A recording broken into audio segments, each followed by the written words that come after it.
एक हमारी ये रोड जो है और एक जो यहाँ पे डिस्पेंसरी होनी चाहिए, जहाँ अगर कोई इंजर्ड भी होता है तो फास्ट एड उसको यहाँ पे दी जाए सर। जैसे अगर हम किसी इंजर्ड को यहाँ से लेके जब तक मेंढर सिटी में उठा के लेके जाते तब। ये एनजीओ हम 2018 से चला रहे हैं और हमने बहुत सारे काम किए हैं। उनमें से कुछ हमने वीडियोस की हेल्प की है, ऑर्फन्स की हेल्प की है, नीडी लोगों की हेल्प की है। हमने फ्री मेडिकल कैंप करवाए हैं पोस्ट के लिए, और हमने ये कोविड क्राइसिस के पीछे जो। आदाब नाजरीन, जेके टॉप न्यूज़ में आपका इस्तकबाल है। आसपास के आज के शुमारे में हम लेकर आए हैं मेंढर के गोल से एक खास ग्राउंड रिपोर्ट, और साथ ही साथ कोरोना वायरस के चलते किस तरह से कर रही है बालाकोट के जरूरतमंद लोगों, बेवाओं और यतीमों की एक एनजीओ मदद। पहले गोल से आरिफ खान की ये रिपोर्ट। मैं हूं आरिफ खान और आप देख रहे हैं जेके टॉप न्यूज़। आज हम पहुंचे हैं अपर गोलद, जो इलाका मेंढर में पड़ता है। तो पिछले दिनों बहुत ज़्यादा शेलिंग हुई है, जिसकी वजह से यहाँ बहुत ज़्यादा नुकसान हुआ है। तो आज हम उस घर में पहुँचे हैं जहाँ बहुत सारा माल मवेशी जो था वो इंजर्ड हुआ था, और कुछ भैंसें जो मर भी गई थी। तो यहाँ हम पहुँचे, यहाँ बात करेंगे यहाँ के घर के रहने वाले जो लोग हैं, और ख़ासकर जो मकान मालिक हैं, इनसे बात करेंगे और पूछेंगे कि यहाँ जब शेलिंग हुई तो उन्होंने अपने आप को किस तरह बचाया और यहाँ क्या नुकसान हुआ। तो आपको ले चलते हैं यहाँ के घर के जो बंदे हैं उनसे बात करवाने के लिए। तो सर, आप हमें बताइए कि जब शेलिंग हुई तो उस वक्त क्या माहौल था, क्या हुआ, और जो शेल थे वो कहाँ आके गिरे, और आपका क्या क्या नुकसान हुआ है? सर, हम उस वक्त घर के अंदर ही बैठे हुए थे, तो सडनली शेलिंग जो है स्टार्ट हो गई। तो जब शेल यहाँ आके पड़ने लगे तो हम बच्चों के लेके अंदर भाग के चले गए। तो बाद में जब हमें ये ऐसा लग रहा था कि शेल हमारे घर के पास में ही पड़ रहे हैं, तो जब हम बाद में आए तो यहाँ देखा तो हमारी जो 2 बिफलोज थी वो तो इंजर्ड थी। तो उसके बाद हमने डॉक्टर्स वगैरह को फ़ोन लगाया और रेवेन्यू डिपार्टमेंट्स में फ़ोन किया, तो उन्हें यहाँ डॉक्टर भेजे, लेकिन तब तक हमारी एक भैंस जो थी वो मर गई है। तो दूसरी भैंस जो है वो अभी इंजर्ड है सर। तो क्या सरकार की तरफ से जो आपको कंपेंसेशन वगैरह, अगर जो माल मवेशी को नुकसान हुआ है तो उसकी कुछ मिली है या नहीं? नहीं सर, अभी तक तो किसी ने कुछ भी नहीं ऐसा हमें, ना ही तो किसी ने कुछ दिया है, तो ना ही किसी ने पूछा इसके बारे में। अच्छा, आप इस इलाके की और कौन कौन सी परेशानियां हैं, जो मुश्किलात हैं जिनका आपको रोज़मर्रा ज़िंदगी में सामना करना पड़ रहा है, खासकर जो शेलिंग होती है उस दौरान कौन कौन सी मुश्किलात का सामना करना पड़ता है, वो ज़रा हमें बताएं। सर, सबसे मेन प्रॉब्लम तो यह है कि हमारी इस पंचायत गोलद चौकी में हमारे लोगों के पास बंकर नहीं है। तो ये हमारा गाँव जो है ये बिल्कुल एक्चुअल लाइन ऑफ कंट्रोल के साथ में है, तो यहाँ पे हमारे पास बैंकर नहीं है। और दूसरी मेन चीज़ जो है कि हमारी एक रोड निकलती है जो मेंढर सिटी डाक बंगला से निकलती है, और हमारे इसी गांव से गुजर के आगे बारोड से गुजर के सीधा बीजी में जाती है। और इस रोड से नियर अबाउट जो है सर 10,000 लोगों को जो है इसका बेनिफिट है। लेकिन ये रोड आज तक इन्होंने जो है ना ही तो किसी डिपार्टमेंट ने इसकी तरफ ध्यान दिया, और ना ही इसके ऊपर कोई कंक्रीट वगैरह डाली है, और ना ही कोई ब्लैक टॉपिंग है, कुछ नहीं। और यहाँ तक कि गाड़ी इंसान का भी चलना जो है वो नामुमकिन है इस रोड। तो जब कोई ज़ख्मी होता है तो उसको हमें यहाँ से उठा के लेके जाना पड़ता है सर। अब जैसे मेरे घर में यहाँ पे शेल पड़े हैं, तो मैंने जब तक यहाँ पे डॉक्टर आते हैं तब तक मेरी बफलो मर गई है। तो ये सब किसकी वजह से सर, हमारे पास रोड नहीं है जी। अच्छा, तो आप ये मज़ीद बताएं कि यहाँ सरकार ने बंकर का कुछ काम जो कंस्ट्रक्शन, ये भी सुना था कि कुछ कंस्ट्रक्शन हो रही है, क्या आपके इलाके में पूरी तरह से बंकर्स वगैरह का कुछ काम हुआ है या नहीं हुआ है? सर, हमारी पंचायत में यहाँ नियर अबाउट 300 हाउसेस हैं, तो जिनमें 10 या 11 बैंकर हैं जो अभी तक बनाए गए हैं, वो भी अभी कंप्लीट नहीं हुए हैं। तो सर, अगर एक बैंकर जो है 5 या 6 घरों के बीच में है तो काफ़ी दूर है। यहाँ ये गांव में जो मकान होते हैं हमारे, इनमें काफ़ी डिस्टेंस होता है, और जब शेलिंग होती है तो जब बैंकर के पास जब तक कोई पहुँचता है तब तक तो रास्ते में कैजुअल्टी हो जाती है। इसलिए मैं सरकार से यही रिक्वेस्ट करूँगा कि हर घर के पास एक एक बैंकर जो हमें दिया जाए। यानी आपके कहने का मतलब कि इंडिविजुअल्स बंकर्स जो है यहाँ लोगों को सरकार प्रोवाइड करे, जिसकी वजह से शेलिंग के दौरान वो अपने आप को सेव कर सकें। तो सर, इसके अलावा इनका ये भी कहना था कि जब शेलिंग होती है तो खासकर अगर कोई बंदा इंजर्ड हो जाता है तो उसको इवैक्यूएट करने के लिए उनको काफ़ी परेशानी का सामना करना पड़ता है, क्योंकि रोड फैसिलिटी बिल्कुल नहीं है, और ये इलाका जो बिल्कुल एलओसी पर पड़ता है। एक तो कोविड-19 की मार और दूसरा पाकिस्तान की शेलिंग की मार का सामना करना पड़ता है इन लोगों को। तो ये हमारे साथ हम आपको मज़ीद बताने की कोशिश करेंगे कि जो शेल गिरे हैं वो इस मकान के कितना पास गिरे हैं। तो सर ये भी सुनने को आया कि आपके जो माल मवेशी और वो काफ़ी कुछ जो है वो आपने खो दिया है, तो उसकी वजह से जो शेल जो गिरे थे वो कहाँ गिरे थे और उस वक्त आप कहाँ थे? सर हम उस वक्त यहाँ यार्ड में ही थे, यहाँ से बाग के अंदर चले गए तो हमने शेल जो है बिल्कुल हमारे घर के पास में पड़े हुए हैं। आप ये देख सकते हो 2 शेल। मैं कैमरामैन से गुजारिश करूंगा कि वो आपको वो शेल स्पॉट बताएं जहां आके शेल गिरे हैं। ये मकान पे हम सामने खड़े हैं और ये बिल्कुल सामने जो जगह है बिल्कुल पास में यहाँ आके 2 शेल गिरे हैं।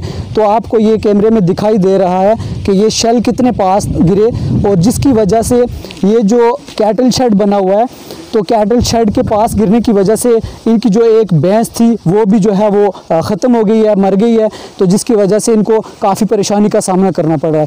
तो सर अगर जब कोई बंदा यहाँ पर इंजर्ड होता है या अगर माल मवेशी इंजर्ड होता है और ख़ासकर जब बंदा को इंजर्ड होता है तो उस वक्त आप उसको चेकअप करवाने के लिए खासकर फर्स्ट एड के लिए कहाँ लेके जाते हो? क्या यहाँ पर कोई मेडिकल फैसिलिटी या कोई PHC सेंटर वगैरह है या नहीं? नहीं सर, हमारी पंचायत में यहाँ कुछ भी नहीं है और हम यही गवर्नमेंट से बार बार रिक्वेस्ट कर रहे हैं और DC साहब से भी हमने पहले भी कहा था कि फील्ड में आके देखो हमारी पंचायत में कितनी प्रॉब्लम्स है।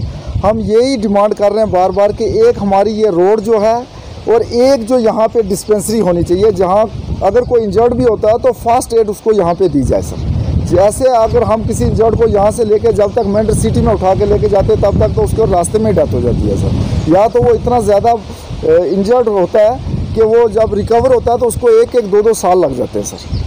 तो यहाँ के लोगों का ये भी कहना था कि यहाँ पर कोई भी PHC सेंटर नहीं है, जिसकी वजह से उनको अगर कोई इंजर्ड होता है तो उसको फर्स्ट एड के लिए दूर लेके जाना पड़ता है, यानी यहाँ से मेंढर जो काफ़ी बहुत ज़्यादा दूर है वहाँ लेके जाना पड़ता है और वहाँ ले जाते वक्त जो है वो अगर ज़्यादा इंजर्ड होता है तो उसका खून भी बह जाता है और अगर वो कहीं खुदा न ख्वास्ता कहीं उसकी जान भी चली जाती है तो पहली बात है उसको इवैक्यूएट करने में भी काफ़ी परेशानी होती है। तो ये यहाँ लोगों का ये भी कहना है, इनका कहना है कि यहाँ पे एक PHC सेंटर होना चाहिए, जिसकी वजह से जब कोई अगर शेलिंग के दौरान इंजर्ड होता है तो उसका फर्स्ट एड किया जाए, उसके बाद इसको यहाँ से शिफ्ट किया जा सके। तो साथ साथ जब शेल गिरते हैं तो माल मवेशियों का नुकसान भी तो होता है, लेकिन ये सबसे बड़ी बात कि इंसानी कीमती जाने का बहुत ज़्यादा नुकसान होता है। इसलिए यहाँ के लोगों का कहना है कि सरकार इनकी तरफ ध्यान दे, खासकर जो LOC पर रहने वाले लोग हैं उनकी तरफ सरकार ध्यान दे और ख़ासकर इंडिविजुअल जो बंकर्स हैं वो प्रोवाइड करें और ख़ासकर जो बंकर बने हुए थे उनकी जो कंस्ट्रक्शन रुकी हुई है सरकार दोबारा से उसको रीस्टार्ट करे और लोगों की परेशानियों की तरफ तवज्जो दे ताकि लोग अपनी जानेब ख़ासकर इस शेलिंग के दौरान जो है बचा सकें। सर मैं आपसे पूछना चाहता हूँ कि एडमिनिस्ट्रेशन का कोई बंदा यहाँ पे आया है, उसने आपकी कोई मदद किया और उसके अलावा कौन कौन से बंदे इस वक्त तक आपके पास पहुँचे हैं? सर फिलहाल तो यहाँ पे एक हमारी पंचायत के सरपंच आए, तो उसके बाद तो और कोई नहीं आया। तो हाँ, आज हमारे पास एक NGO की टीम आई है, उनने ये सभी कुछ देखा है, तो वो अभी भी यहाँ पे ये हमारे NGO के बंदे हैं। तो अच्छा, मैं इनसे बात करने की कोशिश करूँगा। ये NGO के कुछ बंदे यहाँ पे आए हैं। वहीं दीवान वेलफेयर सोसाइटी नामी बालाकोट की पहली रजिस्टर्ड NGO है जो वहां के जरूरतमंद लोगों, यतीमों और बेवाओं की मदद करने में लगी हुई है। हाल ही में इस NGO ने कई परिवारों की मदद भी की है। JK टॉप न्यूज के लिए आरिफ खान ने दीवान वेलफेयर सोसाइटी से बात की है। देखिए हमारी इस खास रिपोर्ट में। मेरा नाम शहीद खान है। शहीद खान, आप किस नाम से जो है NGO यहाँ पे चलाते हो? हमारी NGO का नाम दीवान वेलफेयर सोसाइटी है, जो हम बालाकोट में चला रहे हैं इस वक्त। अच्छा, दीवान वेलफेयर सोसाइटी के नाम से मोहम्मद शहीद जो है ये एक NGO चलाते हैं। तो अभी तक आपने जो है क्या क्या काम किए हैं इस NGO के ज़रिए और ये कितने अरसे से आप चला रहे हैं? ये NGO हम 2018 से चला रहे हैं और हमने बहुत सारे काम किए हैं। उनमें से कुछ हमने वीडियोस की हेल्प की है, ऑर्फन्स की हेल्प की है, नीडी लोगों की हेल्प की है। हमने फ्री मेडिकल कैंप करवाए हैं पोस्ट के लिए और हमने ये कोविड क्राइसिस के पीछे जो हुआ है लेटेस्ट, इसके लिए हमने फ्री राशन डिस्ट्रीब्यूट किया है। अच्छा, तो ये बहुत बड़ा काम है जो आप गरीब लोगों की मदद कर रहे हैं, खासकर ऑर्फन्स, विडोज़ और फिज़िकली जो चैलेंज्ड लोग हैं उनकी मदद कर रहे हैं। तो आप जो यहाँ शेलिंग हुई थी इस घर में आ जाए, तो आपके यहाँ आने का क्या मकसद है? जैसे आप जानते हैं कि कोई भी अगर एनजीओ है तो वो उसका एक यही काम नहीं है कि वो पोस्ट नीडी की, वो फिज़िकली चैलेंज लोगों को भी देखती है। ये हमारे ये जो इशू कुछ भी सोशल सोसाइटी में कोई भी इशू है तो उसे अपलिफ्ट करने के लिए होती है। तो हम यहाँ पे आए थे कोई किसी किस्म की हेल्प करने के लिए। अच्छा, तो आपका कहना ये भी है कि हम वीडियोज़ आर्फन्स वगैरह की मदद तो करते ही हैं, साथ में जितने भी जो यहाँ फिज़िकली चैलेंज लोग हैं उनकी मदद करते ही हैं, लेकिन साथ में अगर इस इलाके में खासकर जो बालाकोट का इलाका है ये शेलिंग जोन है, यहाँ इस पाकिस्तान की तरफ से लगातार शेलिंग होती रहती है, तो इनका कहना ये भी है कि उस जगह ये ज़रूर पहुँचते हैं जहाँ पर शेलिंग वगैरह होती है। तो आप अपने वेलफेयर सोसाइटी, दीवान वेलफेयर सोसाइटी के ज़रिए और आप एक ऑर्गेनाइजेशन चलाने के माध्यम से आप लोगों को क्या मैसेज कन्वे करना चाहते हैं?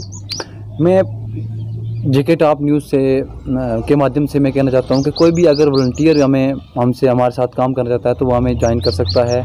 कोई डोनर है अगर हमें डोनेशन देना चाहता है तो वो हमें दे सकता है, ताकि हम इन ज़रूरतमंद लोगों की हेल्प करें। अच्छा, अगर आपको कोई वॉलंटियर आपके जो ऑर्गेनाइजेशन है इसमें डोनेट करना चाहता है तो वो किस तरह कर सकता है, आपसे वो किस तरह जुड़ सकता है? आप इस चैनल के माध्यम से लोगों को ये बताने की कोशिश करें कि वो किस तरह आपके साथ जुड़ सकते हैं। क्या आपका कोई ऐसा अकाउंट है, आपका कोई नंबर, आपका कोई कॉन्टैक्ट जिसकी वजह से लोग आपसे बराह रास्त तौर पर जुड़ सकें? अगर कोई वॉलंटियर हमसे जुड़ना चाहता है तो वो हमें सोशल साइट से, जैसे फेसबुक है, इंस्टा पे हमारे वहाँ पे डिस्क्रिप्शन दिया हुआ है, वहाँ पे हमारे अगर कोई फ़ोनिकली बात करना चाहता है तो वहाँ पे फ़ोन नंबर भी अवेलेबल हैं। और अगर हमसे कोई इंस्टा पे किस नाम से आपसे लोग जुड़ सकते हैं, वहाँ पे क्या एड्रेस है आपका? इंस्टा पे भी दीवान वेलफेयर सोसाइटी के नाम से ये है पेज बना हुआ है, और फेसबुक पे भी ये पेज बना हुआ है। वहाँ पे सब कुछ डिस्क्रिप्शन में दिया गया है।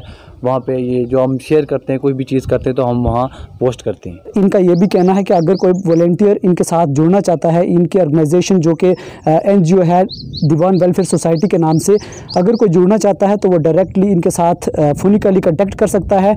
तो अगर कोई डोनेट करना चाहता है तो वो भी कर सकता है। तो ये तो आपका बहुत बड़ापन है कि आप जो है गरीब लोगों की मदद करते हैं। तो आपकी बालाकोट में जैसे आप काम करते हैं तो ये आपकी पहली ऐसी ऑर्गेनाइजेशन है, मेरे ख्याल से तो इनकी पहली ऐसी एनजीओ है जो इस बालाकोट में काम करती है और एक्टिवली पिछले 2 साल से काम करती है। तो ये एक बहुत बड़ापन है आपका। आप क्या कहना चाहेंगे?